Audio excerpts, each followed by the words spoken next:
एक बार चंद्रमा ने कुमती सूझी गुरुपत्नी तारा पर मोह उत्पन्न थवाथी तेणे तारानुं अपहरण कर्युं। गुरुपत्नी गुरुनी जे पत्नी तारा हती एनुं चंद्रमाए अपहरण कर्युं। आ जोई भगवान सूर्यनारायण अति क्रोधायमान थया अने चंद्रमा साथे लड़ाई करी। सूर्य चंद्रनो क्रोध सामसामो અથડાતા एक વિરાટકાય આવૃત્તિ જન્મી। આગના ગોળા જેવી આંખો, ખીલા જેવા દાંત, પીળા ઝાંખરા જેવી દાઢી મૂછ અને દોરડા જેવા વાળ, ધણ જેવું નાક, જાડાના થડ જેવા હાથ પગ, તોતિંગ દાળો જેવી આંગળીઓ। આવી નિહામણી આકૃતિને જોઈ સૂર્યચંદ્ર લડતા બંધ થઈ ગયા। એ મહાકાય આકૃતિ વાદળોની ગર્જના જેવા અવાજે બોલી, મારું નામ વ્યતિપાત છે, મને ભયંકર ભૂખ લાગી છે, સત્વરે મને ખાવા આપો, નહીતર હું આખી પૃથ્વીને ખાઈ જઈશ। આ સાંભળીને સૂર્યચંદ્ર બોલ્યા, શાંત થા વ્યતિપાત, શાંત થા, તારા માટે ભોજનની ગોઠવણ થઈ ગઈ છે। મૃત્યુલોકમાં જે કોઈ નર નારી તારું વ્રત કરે એના બધા પાપ તારે ખાઈ જવાના। જે વ્રત ન કરે, વ્રતનો અનાદર કરે, તેને તું ભયંકર પીડા આપી તારા ક્રોધનો શિકાર બનાવજે। તારું વ્રત કરનારને સુખ સંપત્તિ અને સંતતિ દેજે। અમારા તને આશીર્વાદ છે કે તારું વ્રત કરનાર ભાવિકને યમના પાસનો ભય નહીં રહે। બ્રાહ્મણ મૃતે ઉઠી સ્નાન કરી તારી મૂર્તિનું પૂજન કરી ફળફળાદિનું દાન કરનારના સફળ મનોરથ સિદ્ધ થશે। માર્કંડ પુરાણમાં મહર્ષિ માર્કંડ મુનિએ આ વ્રતમાં મહાત્માનું વર્ણન યુધિષ્ઠિરને કઈ સંભળાવ્યું છે। યુધિષ્ઠિરે યમદંડના મહાદોષમાંથી મુક્ત થવા માટે કયું વ્રત કરવું એવો પ્રશ્ન કર્યો ત્યારે માર્કંડ મુનિએ હયશ્ય રાજાની વાત કઈ સંભળાવેલી।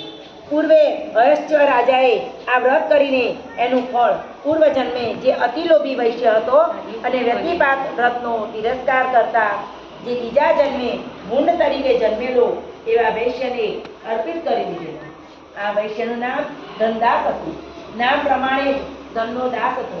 પૂરું ખાતો પણ નહીં, ચમડી તૂટે પણ દમડી ના છૂટે એવો લોભી હતો। વ્રત ઉપવાસની વાત આવતા જ મોં કડવું થઈ જાય। પૈસો મારો પરમેશ્વર, હું પૈસાનો દાસ, આવો હતો એ વૈશ્ય। વ્યતિપાતના મહાપર્વનો દિવસ હતો। ભરપેટ ભોજન કરીને ધનદાસ તકિયા ગાદી પર આડો પડ્યો। પડતો પડતો આંગળીના વેઢે વ્યાજ ગણતો હતો। એટલામાં 7 દિવસનો ભૂખ્યો બ્રાહ્મણ ત્યાં આવ્યો અને કરગરવા લાગ્યો, શેઠ, આજે વ્યતિપાતનું મહાપર્વ છે, દાન કરીને બટકું રોટલો આપો તો મારી આંતરડી ઠરે। 7 દિવસનો ભૂખ્યો છું। આપવાની વાત આવી ત્યાં તો શેઠને ટાઢ ચડી ગઈ। એ તો માંડ્યો ગાળો દેવા। જેમ જેમ બ્રાહ્મણની આજીજી વધતી ગઈ તેમ તેમ શેઠની ગાળો પણ વધતી ગઈ। બ્રાહ્મણે વ્યતિપાતની દુહાઈ દઈને ચપટી લોટ માગ્યો। ખીજાયેલા શેઠે લાકડી લીધી અને બ્રાહ્મણને દીવવા લાગ્યો। બ્રાહ્મણની સાથે વ્યતિપાતને પણ ગાળો દીધી। ઢોરની જેમ માર ખાતા બ્રાહ્મણે શ્રાપ દીધો, જે ધન લોભી તે મારી બળતી આંતરડીને ઠારવાને બદલે વધુ બાળી છે। તારા પેટમાં લાય લાગશે। આવતા જન્મે તું ભૂંડ બનીને વન વન ભટકીશ। કોઈ દયાળુ તને વ્યતિપાત વ્રતનું ફળ આપશે ત્યારે જ તારો મોક્ષ થશે। મારો તને શ્રાપ છે। શ્રાપ દઈને બ્રાહ્મણ તો ચાલે ગયો। ધનદાસના ગભરાટનો પાર ન રહ્યો। એ ગભરાટમાં જ ધનદાસનું મૃત્યુ થયું। બીજા જન્મે એ ભૂંડ બન્યો અને વન વન ભટકવા લાગ્યો। એના દુર્ભાગ્યે વનમાં દવ લાગ્યો। ભૂંડ પણ એ દવમાં સપડાઈ ગયો। એના અંગો બળી ગયા। પીડાનો પાર ન રહ્યો। અંગે અંગે કાળી બળતરા ઉઠી। ન ખાઈ શકતો, ન પી શકતો। ભૂખ્યો તરસ્યો એ પ્રભુ પાસે મોત માગવા લાગ્યો। એક દિવસ મૃગયા રમવા નીકળેલો હયશ્ય રાજા એ વનમાં આવ્યો। ભૂંડની હાલત જોતા એને દયા આવી। એ વિચારવા લાગ્યો કે આ ભૂંડે પૂર્વજન્મમાં એવા તે કયા પાપ કર્યા હશે કે આજે આની આવી દશા થઈ છે। એ જ ક્ષણે ભૂંડને વાચા ફૂટી। પૂર્વજન્મે મેં પોતે કરેલા પાપની અને બ્રાહ્મણના શ્રાપની વાત કરતા કહ્યું, કોઈ મને વ્યતિપાત વ્રતનું ફળ આપે તો મારો મોક્ષ થાય। રાજા હયશ્ય વ્યતિપાતનું વ્રત પૂર્ણ શ્રદ્ધાથી કરતો હતો। તત્કાળ તેણે હાથમાં જળ લઈને સંકલ્પ કર્યો।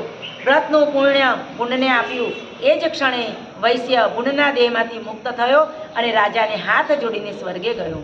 વ્યતિપાત વિઘ્ન વિદારણ, હરે સગરા પાપ, વાસ થાય ગોલોકમાં, પુણ્ય એનું અમાપ। ઇતિ શ્રી વ્યતિપાત મહાત્મ્ય સંપાપ્ત। બોલો પૂર્ણ પુરુષોત્તમ